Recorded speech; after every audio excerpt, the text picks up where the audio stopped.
I'm Alan McDonald, and it's my pleasure to be host today for an interview with Tom Howley, former chair of the planning board for the town of Winchester, former multi-chair of the Board of Selectmen, 16 years of service in town-wide seats, through a lot of experience with building projects and many other things. But Tom Howley, what a pleasure to be having you here. It's great to be here, Alan. Really great.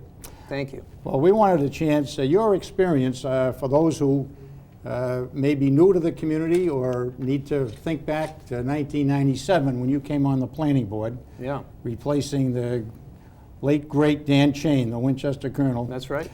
And you had 2+ terms at the planning board and then 3 full terms on the Board of Selectmen. And during that period, we saw, from 1997 till now, the building of the Vincent Owen, the Ambrose, the Lincoln redo, the McCall redo, the Vincent Owen rebuild. So you've had a lot of experience with school projects from the planning board and the Board of Selectmen. Yeah. So I'd like to help the community get an idea from you about what we're faced now with the Winchester High School project that is coming up for a vote December 10th in the community. Sure, that's great. Well, first of all, what we're faced with is a great opportunity for our community, for the town. You know, when I think back over the years of being on the planning board, being on the Board of Selectmen, and by the way, as you know, it's a wonderful experience. I mean, the people I met, the things I got to work on, you know, some of the value that I think we were able to create collaboratively for the town. It was a very rewarding experience for me. And oftentimes, as we're making decision about how to invest resources, you know, we think, well, you know, what are those things that we value most, that we really want to protect? And so, of course, you know, we value our proximity to Boston, right? The fact that that we've got a great rail line that runs through the center of town. And 2 train stations, not just 1, but 2. You've done a lot of work on the train stations. Yes, too. exactly. We value the town center, right? With a lot of work being done on the town center right now. We value our neighborhoods, wonderful neighborhoods, open space, but always as we were making these decisions about where to direct scarce resources, I always thought the best investment was our schools. And as you said, over this time, the community, town meeting, the voters, the elected officials of Winchester have consistently, in a very effective way, made substantial investments in our school system. Our elementary schools, starting with Lincoln, going to McCall, going to Ambrose, on to Vincent Owen most recently. But the one piece we missed, we hadn't gotten to yet, at least one of the pieces, is the high school. And I happen to feel that that the most important investment we can make as a community, and I don't mean just for our school children, although I think that's very important, but for all of us as property owners in Winchester, is to maintain the excellent quality of our school system, and with the high school really as the flagship of that system, I think. The question that is being put before us, the opportunity that we have to fix that school and turn it into a competitive learning environment again, I think is terrific. Well, tell us what's ahead. I know there's been some comment that the school Building and Facilities Committee under Bob Deering, who's done such a wonderful job over all the years, tremendous job. There's some of the commentary is that we're not really building a new school. Yeah. That we're just kind of remodeling, and it's expensive to remodel. Tell us a little bit about the new building that we're Sure. going to see. Yeah, exactly. It is described as being, well, we're rebuilding the high school or something like that. But essentially, we will end up with a brand new building. If you see some of the plans for the school, all of the academic space, all the walls around the academic space, which is the majority of the building, will all be removed. All the classrooms will be removed. The only thing that will be left will be the floor platforms and the steel. And so you'll be able to, once this starts, you'll be able to look all the way through the building. There'll be nothing there, and then things will be added back. The walls will come back, the new mechanical systems that are failing. The classrooms, most importantly, will be arranged in such a way that they'll support a real quality 21st century education. So it will, when for $85 million cost to the town, we will have a brand new high school. That's how everybody will feel about it, and that's really what it'll be. The only pieces we're saving, really, of substance will be, aside from the steel, which is a great thing to be able to do, is the gymnasium and the auditorium, and those will be fixed up. But all the rest of the space will be brand new, as if we build a brand new high school. Some folks in my generation who remember the discussion in the 1970s, early 70s, late 60s, feel like we just built a new high school. Yeah. It just happened. Yeah. But it seems to me, with 40 plus years having gone by, that the engineering, the science labs, the kind of things that we're going to do now are an entirely different world. No, they are. They are. And you know, there's certainly serious code deficiencies which need to be addressed, and there in fact is overcrowding, and it's going to get worse because we're going to have another couple hundred kids come into the school within the next 3 or 4 years. So we definitely have to address those things. But the thing that I really think, while those are essential, those are 2 of the 3 things we have to address, it's the third thing which I think brings the most return to the community, which is that by doing this plan and by so substantially creating a new high school, we will correct the problems we have with having classroom sizes that don't meet the state educational standards any longer. We'll correct our science labs, which are woefully inadequate and divided. We will move classrooms so that they, in fact, can be taught collaboratively and with a real kind of dynamic curriculum. There will be a lot of great improvements to the academic space. Yeah. Well, that would be tremendous. I understand that we had to go through a review process with the state, which is giving out money for schools, but pretty sparsely in a sense. You have to compete quite a bit with other communities. Yeah. And one of the goals at the state level is to not overspend on school construction. And I think that they look very carefully at what we're spending. Yeah, very, very carefully. In fact, their review is remarkably rigorous. There was a couple-year long feasibility study that was done. And of course, the state has such experience with this, funding schools all across the Commonwealth.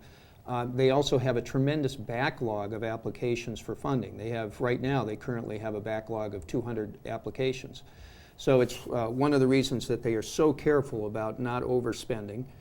They put us through a lot of hoops in order to finally arrive at a plan that they thought was economically prudent, as well as providing the outcome for a quality facility.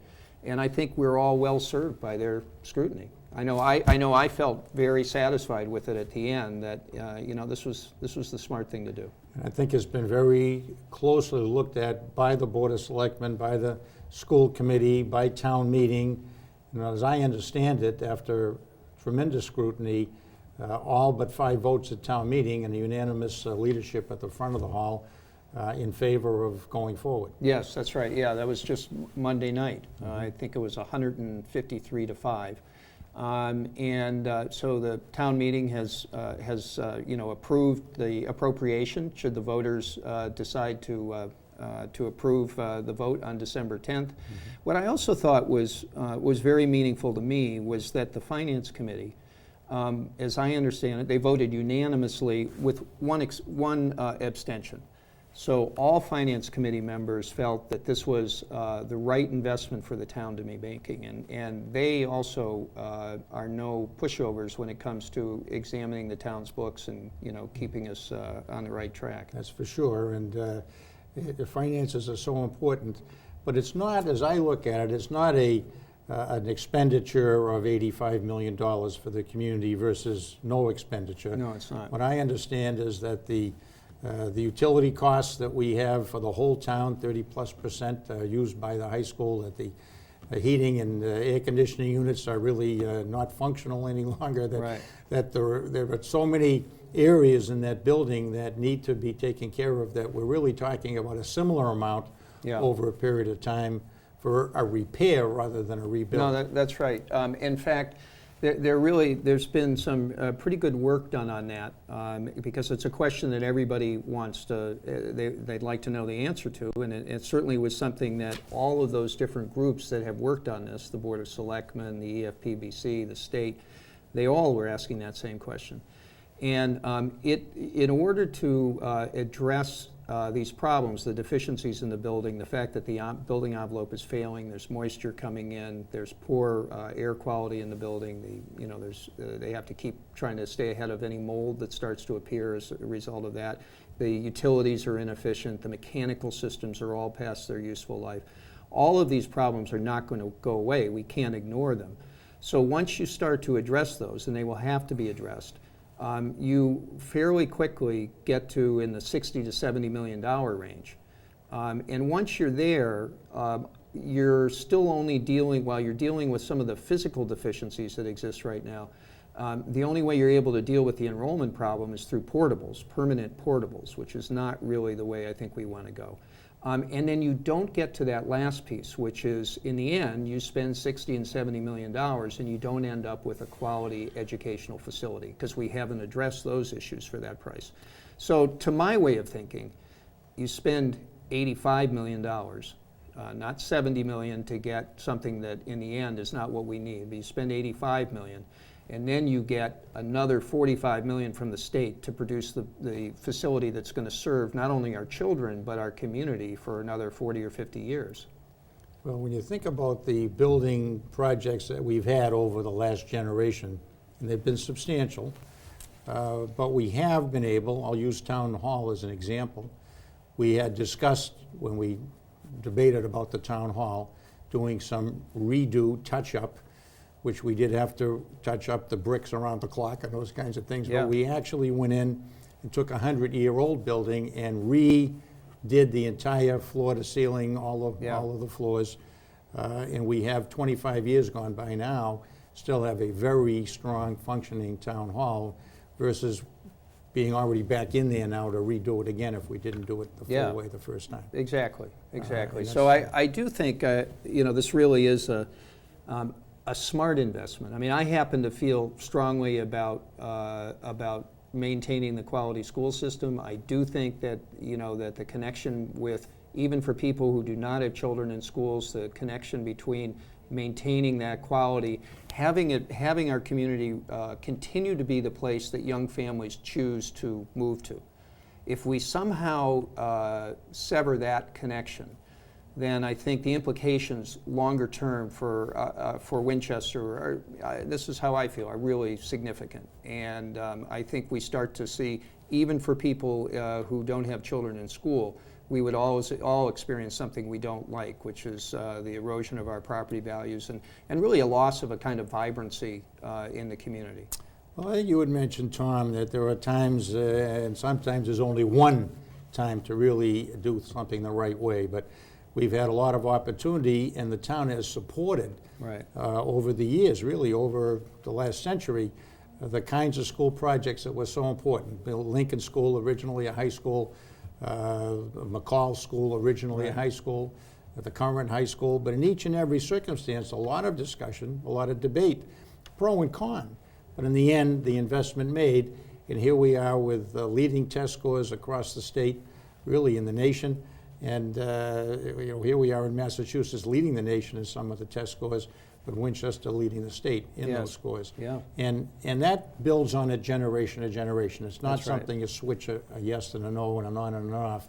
You're either building and continuing, and we have a base to build on that, as we know, most every community would be exceptionally proud of. Exactly. I think envious, really, of the school system that we have and the importance that it plays in our community. So I agree. We have recognized the importance of those investments in the past. It's not that we don't hold ourselves to a high standard in terms of looking at these projects, but the EFPBC, who is made up of really incredible, talented citizen volunteers from Winchester, right? They have delivered each one of those projects we've mentioned on time and on budget. And so I think they're bringing their A game to this project. It's a larger project, it's more complex, but their track record is excellent. And I think there's reason for voters to be assured that this project will also be delivered on time and on budget. It's one of the reasons I mentioned Mr. Bob Deering's name too, as the leader of that committee from the first investment. The continuity and others on the committee with Bob, again, other communities would be envious so much value about for the us. process. Yeah. The process, and I believe through the support the community has given for those schools we mentioned over the last 16 years that have been built and rebuilt, that just to what you mentioned, on time, on budget, and everybody satisfied and happy with the architecture behind it. Yeah, exactly. Now tell me, because in this case, I remember, I don't remember all the details, but I remember the discussion when students went from the Wadley, the now Harry Sheffield Park, into the high school on the hill, and then from there to the high school at McCall.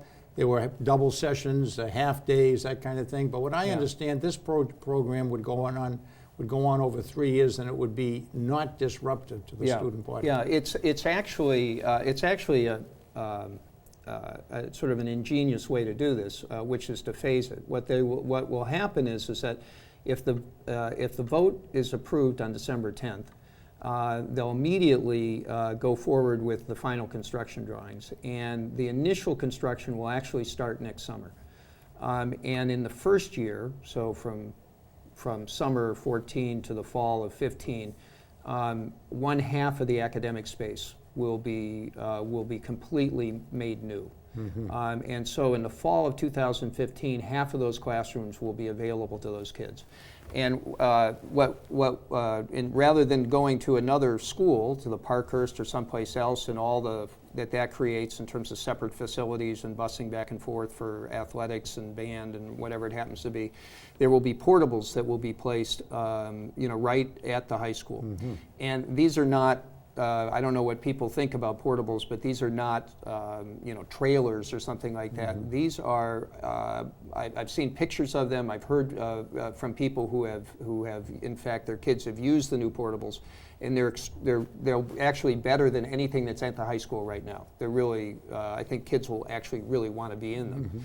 So that's what will happen. And by the second year then of this project, all of the academic space will be made new. So this is the quickest way for kids to, in fact, enjoy the new facility, the quickest way for it to come online and be of service. Well, listen, I understand that when we redo an area in this three-step process, it really is hollowing out an area. Right. And it's not just going back into the same frame, but actually adding perhaps even as much as 3 smaller wings to the building itself. Well, there'll be an additional 10 classrooms that'll be created, and so we'll have a permanent way to address the overcrowding that exists now and the new kids who are coming in.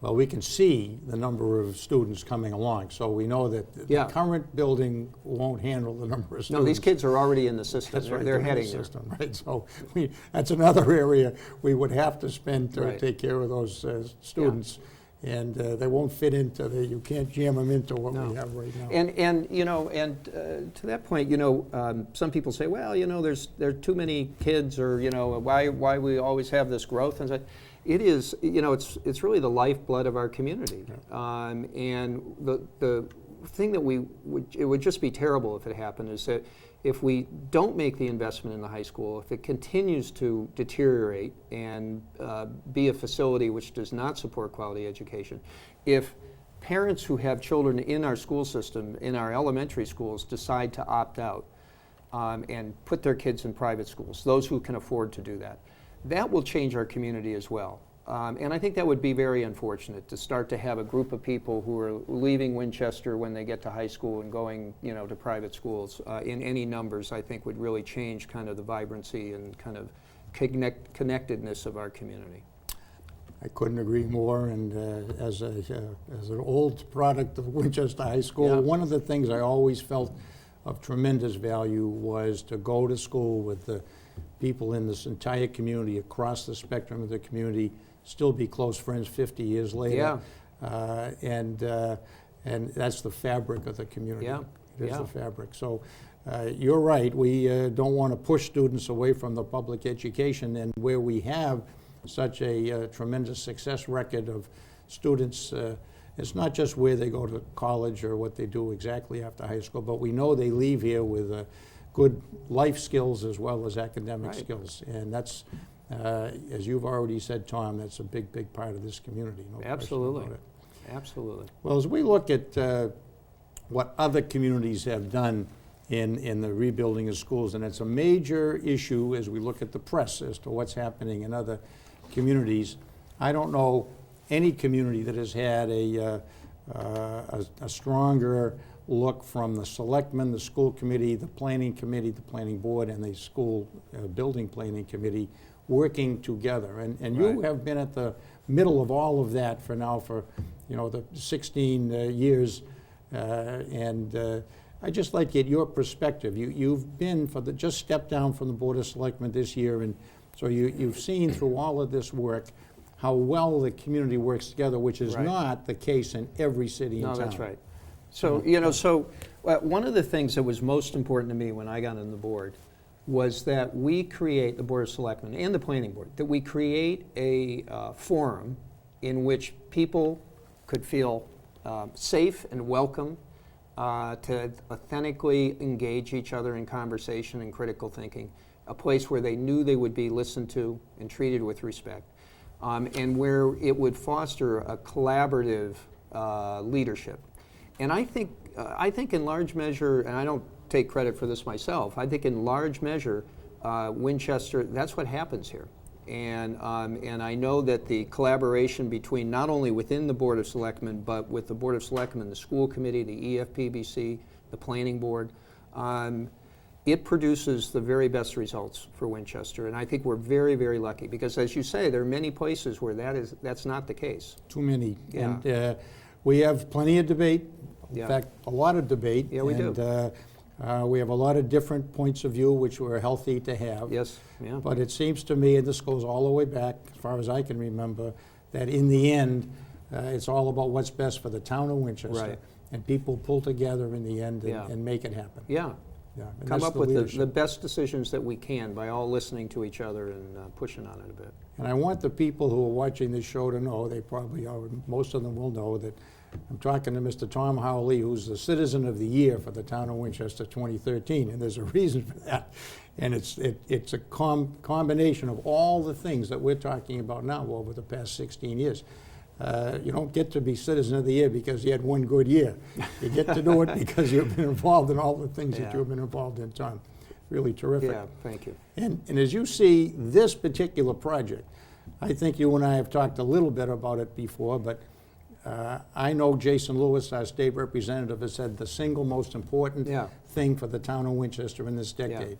And you've been through all of these Right. things and more. We only are mentioning the educational ones. Yeah. But how do you feel about that? There's nothing that even comes close, in my opinion, to this decision. In fact, I was thinking about this, and I was thinking about those times when there's been real leadership that we've all benefited for years and years in our community, going back to the early part of the 20th century when people decided to acquire the reservoir, right, or to rebuild the town center. Right. I put this decision to reinvest in our high school and turn it into, not turn our back on it, but turn it back into a real quality educational facility as important as any of those decisions.